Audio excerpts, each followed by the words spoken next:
I've always had like very spiritual experiences in my life that I can't explain. It's those coincidences that are like, there's no such thing as coincidence at this point if it happens this way.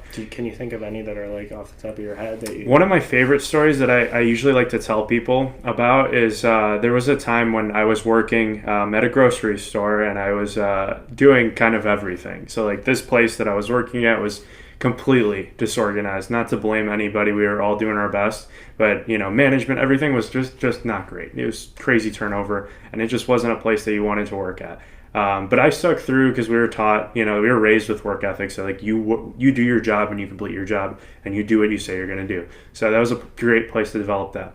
There was one night when I was finished up stocking some things, and I was in charge of carts because we were shorthanded, and we were finishing up, and it was getting dark, and I'm outside and I'm pushing carts, and all of a sudden there's like an old woman that approaches me in the parking lot, and it's kind of open because it's like the end of the night, so everybody's gone home, all the customers are leaving.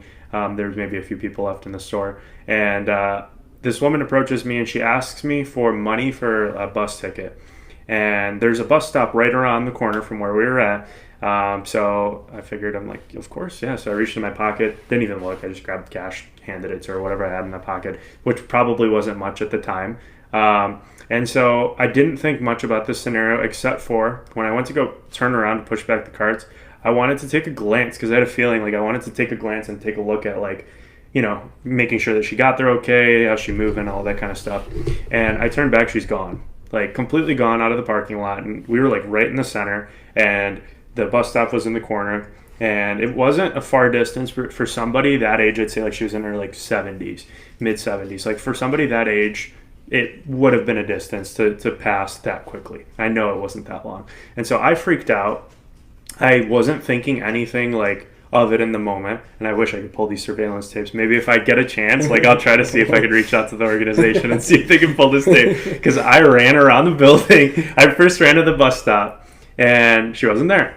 I ran around the entire building as fast as I could and nothing. I turned both sides, both corners, just gone. And so I was like, I'm not going to put too much on this. Maybe I'm like hallucinating or something, right? So I like forgot about it.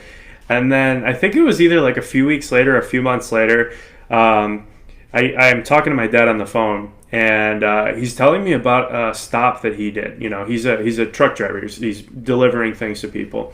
And so he shows up at a property, and he's got a delivery. And for his job, he doesn't necessarily have to unload the things from the truck.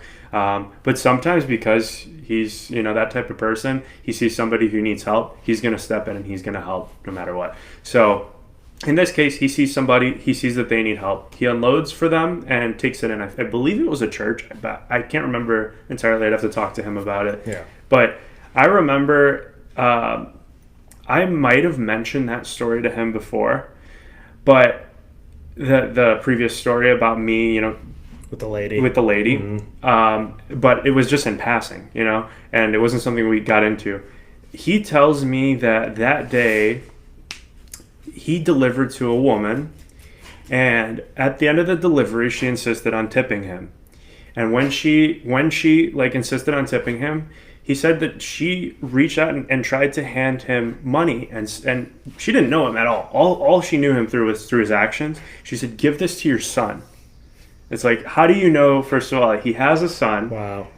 And then on top of it, I got goosebumps. the amount of money was the exact amount of dollars, $15, that I had in my wallet that day. And so when we were on the phone, we both literally went radio silent, and we're sitting there, and both of us, like, yeah, goosebumps. Like, it's just like,